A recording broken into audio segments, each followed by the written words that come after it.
বাংলাদেশের এক দীপচন্দ্র দাসকে মারার কারণে ভারতের সকল মিডিয়াগুলা মানে উঠে পড়ে লাগছে বাংলাদেশকে ব্লেম করার জন্য।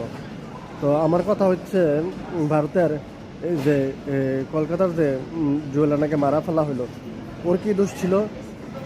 তারপরে হচ্ছে মেরা ফেলা হলো। এখন উত্তর ঝাড়খণ্ডের যে একজন মানুষকে চীনা মনে করে ওরে মেরা ফেলছে, তো ওরা কি দোষ করছে? তো বাংলাদেশ তারপরে হচ্ছে 2-3 দিন আগে এই যে 25শে ডিসেম্বর গেলো, ক্রিসমাস দিয়ে গেল, ওই দিনও খ্রিস্টানদেরকে একদম শেষ করে দেওয়া হয়েছে। তো ওইটা তো বা দোষ কার হয়েছে? তো এখন নিকি মিনাজ কই, বিবিসি কই, সিএনএন কই, ফক্স কই, রয়টার্স কই, তারা কই? তারা এগুলো এখন চোখে দেখে না। তাদের নিজেদের মানুষকে ভারত চিহ্নিত করে, মুসলমানদের কথা বাদে দিলাম, কথা বললাম, এখন পাশ্চাত্য দেশগুলো কই, পশ্চিমা দেশগুলো কই? ওরা দেখে না।